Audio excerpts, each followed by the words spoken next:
He was called the Demon of Dachau. He was a man who climbed the SS ladder to become the master of multiple concentration camps. This is the story of Martin Gottfried Weiss, from his first days in the Nazi Party to the moment he faced the hangman's noose for his crimes. He was a manager of death on an industrial scale. His journey through the Third Reich is a scary look at ambition, cruelty, and the cold, organized evil of the Nazi system. He oversaw the building of new camps, commanded places where thousands died, and walked among the dead like an engineer checking his work. But when the end came, what did he do? He claimed he was innocent.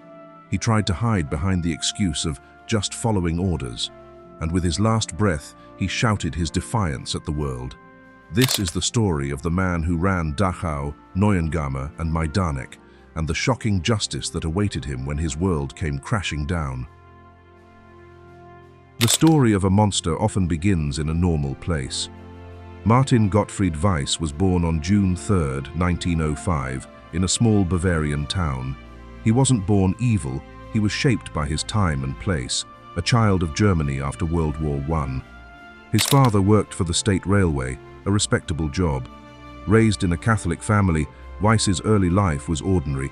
He went to school and studied to be an engineer. In 1924, he finished his schooling in mechanical engineering and later studied electrical engineering. He was a good student and even worked as an assistant at his technical school after graduating. But a darker force was pulling him in, the wave of political extremism sweeping across Germany. The German government at the time, the Weimar Republic, was a mess. The shame of losing the war, crazy inflation, and bitter political fights made it easy for radical ideas to grow. For a young man like Weiss, the Nazi Party's promise of order and national pride was very appealing. In 1926, at just 21 years old, Weiss joined the Nazi Party and became an active organizer. He helped start a local branch of the SA, the Brownshirts, and the Hitler Youth. This was the first step on a path that led him from a quiet life as an engineer into the heart of the Nazi terror machine. He officially joined the SS in 1932. For Weiss, it was a perfect fit. The next year, in 1933, Adolf Hitler came to power and the Nazi takeover began. In April, Weiss was assigned to the guards of a new facility just outside Munich, the Dachau concentration camp. Dachau was the first camp of its kind, the model for the entire system. It was here that the SS perfected its methods of terror and control. Weiss was there from the start. His engineering background was very useful. By November 1933, he was the camp's engineer, a job he held for over 4 years. He was responsible for the camp's buildings, learning how to build and maintain a world designed for suffering. His career moved quickly. In 1934, he got married and later had at least 2 children, building a normal family life that was a strange contrast to his day job. By March 1938, he was promoted to adjutant, the right-hand man to the camp commandants. He was no longer just building the camp, he was helping to run it. The quiet engineer was gone. In his place stood a loyal SS officer who had found his purpose, not in building power plants, but in managing the machinery of a police state. His time at Dachau was just the beginning. As the Nazi Empire grew, so did its need for men with Martin Weiss's skills, engineering knowledge and total loyalty. After nearly 7 years at Dachau, he was ready to become a master of the camp system himself. His first major command came in April 1940, when he was sent to build the Neuengamme concentration camp. Prisoners were forced to work in a nearby brick factory for building projects in Hamburg. By November, Weiss was its commandant. It was at Neuengamme that the SS experimented with Zyklon B, the poison gas later used to murder millions. Soviet prisoners of war were gassed in a small bunker, making Weiss a key figure in developing new methods of mass murder. His efficiency got him noticed. In April 1942, while still running Neuengamme, he was also made commandant of the Arbeitsdorf camp. There, 800 prisoners were used as slave labor for the Volkswagen factory. The People's Car was built on the backs of enslaved people. For months, Weiss commanded 2 camps at once, a sign of the SS leadership's trust in him. In September 1942, he returned to where it all began, this time as commandant of Dachau. But his time in charge was full of contradictions. The head of the SS camp system, Oswald Pohl, criticized Weiss for the prisoners' poor condition. His concern wasn't for the people, it was economic. Healthier prisoners could work harder. Under pressure, Weiss made some changes. Survivor stories from this time are strange. Some say brutal punishments were banned under Weiss, and prisoners were allowed to get food packages from the Red Cross. Some survivors even called him more humane than other commandants. But this was a sick joke. It was a calculated move to get more work out of the prisoners, not to help them. The killing continued. During Weiss's time as commandant, 35 people were officially hanged and 18 were shot. He also ordered a final transport of sick prisoners to be murdered under the Action 14F13 euthanasia program. At his trial, he tried to deny responsibility, claiming they were killed on direct orders from his superiors. His command at Dachau also included some of the worst medical experiments of the Nazi regime. A doctor named Sigmund Rascher performed horrible research on prisoners. In high-altitude experiments, he locked people in low-pressure chambers to see what would happen to pilots ejecting at 68,000 feet. Most died in agony. In freezing experiments, prisoners were thrown into vats of ice water or strapped naked in the freezing cold while Rascher watched them die. All of this happened under Weiss's nose. He later claimed he tried to stop Rascher, but was ordered by SS leader Heinrich Himmler to leave the doctor alone. He painted himself as a helpless manager, just following orders. The court did not believe him. As commandant, the horrors in his camp were his responsibility. In November 1943, Weiss's journey took him to the Majdanek extermination camp in occupied Poland. He officially took command on November 4, 1943. The day before, on November 3rd, Majdanek was the site of Operation Harvest Festival, one of the single largest massacres of the Holocaust, where SS units shot and killed over 17,000 Jewish men, women and children in one day. Historians believe Weiss was already there, waiting to take command as the slaughter unfolded. His first job was to manage the aftermath. While some survivors from Dachau had mixed feelings about him, those from Majdanek were clear. The gas chambers kept running, and prisoners were murdered without reason. He stayed at Majdanek until May 1944. By that November, he was sent to his final command, the Mühldorf subcamp complex, a part of Dachau. Here, thousands of Jewish prisoners were worked to death building underground aircraft factories. They were starved, beaten, and lived in terror. As the highest-ranking SS officer there, Martin Weiss was responsible for this final, brutal chapter of his career. He wasn't a madman. He was something far more terrifying, a skilled, ambitious, and morally empty manager of genocide.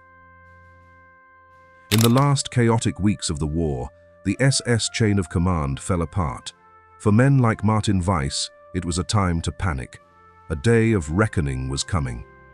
In late April 1945, Weiss was back at Dachau as the American army closed in. The camp was in chaos, overflowing with prisoners from other evacuated camps. Disease and starvation were everywhere. What happened next is debated.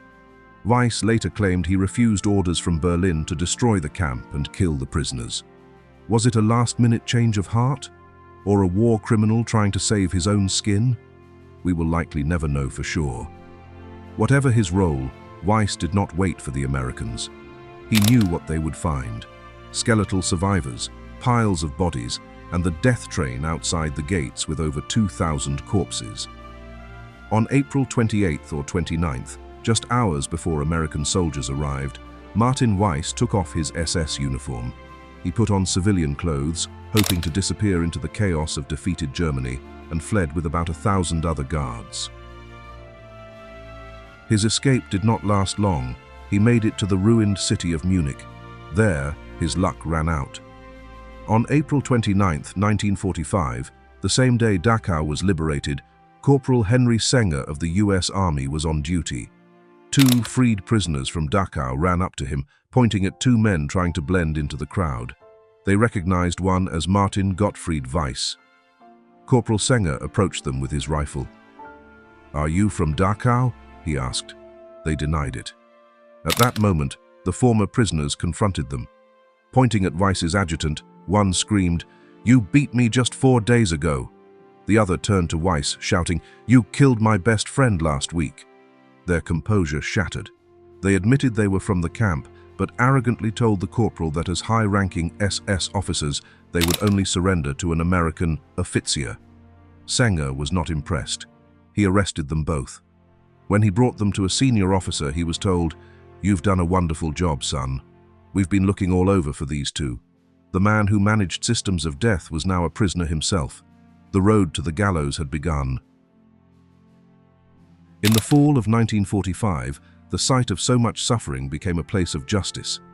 The US military set up a court inside the former Dachau camp to try the men who had committed crimes there. On November 15, 1945, the main Dachau camp trial began. In the dock sat 40 people, from high-ranking SS officers to doctors. The main defendant was the camp's former commandant, Martin Gottfried Weiss. The prosecution used a powerful legal strategy called common design. The argument was simple. The entire Dachau camp was a criminal operation. Its purpose was murder and torture. Therefore, anyone who knowingly took part in running it, from the commandant down to a guard, was guilty. They just had to prove Weiss was a willing part of the machine that killed thousands. Witnesses described the daily reality of Dachau: starvation, disease, and brutal punishments. The prosecution showed photos and films from the liberation, shocking the court with images of emaciated bodies piled like wood.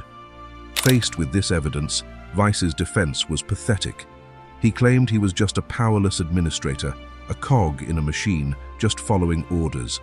He repeated his lie that the executions that happened under his command were not his responsibility, but were ordered directly by Himmler. For the medical experiments, he told the story of his supposed argument with Dr. Rasche, again blaming Himmler's direct orders. The prosecution tore his arguments apart. They argued that just following orders is not an excuse when the orders themselves are criminal. As commandant, Weiss had immense power. His willing management of this system made him completely guilty. The court agreed. On December 13, 1945, the verdicts were read.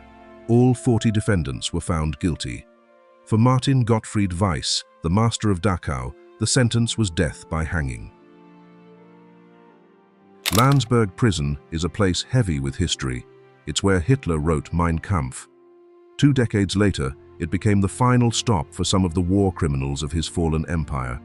Martin Weiss spent his final weeks in a prison cell, his power gone. He appealed his sentence, but it was not enough. The weight of his crimes was too great. The sentence would stand. The executions were scheduled for May 28 and 29, 1946. They were carried out with grim efficiency. On the morning of May 29th, it was Martin Weiss's turn. He was 40 years old. Witnesses said he was calm as he walked up the 13 steps to the gallows. He was offered the chance for last words. He showed no remorse. Instead, looking out at the green hills beyond the prison walls, he shouted his final defiant words, "I am dying for Germany." It was the cry of a man who still believed in the evil ideology that brought him there. A black hood was pulled over his head, the noose was tightened, and the trap door sprang open. The man who was once the all-powerful Commandant Weiss was buried in an unmarked grave, his final resting place erased, a fitting end for a man who reduced millions of people to numbers in his ledgers of death. The story of Martin Weiss is a chilling reminder of how an ordinary man can become the architect of extraordinary evil.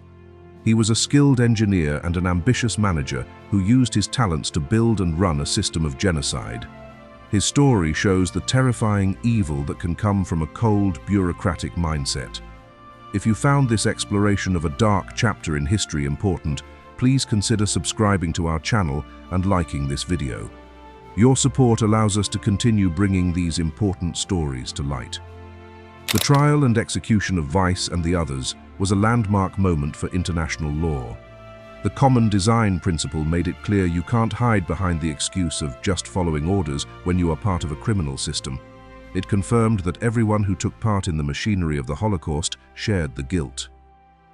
Weiss's final cry, "I am dying for Germany," reveals a man who, even at the end, could not understand what he had done.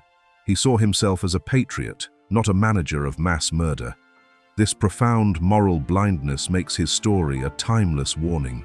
It speaks to the danger of giving up your conscience to an ideology, and the evil that grows when organized systems are used to turn human beings into problems to be eliminated. The execution of the Demon of Dachau wasn't revenge. It was a necessary act of justice. It was a declaration that some crimes are so terrible that they demand the ultimate price, and that no matter how high you climb in a chain of command, accountability will eventually find you.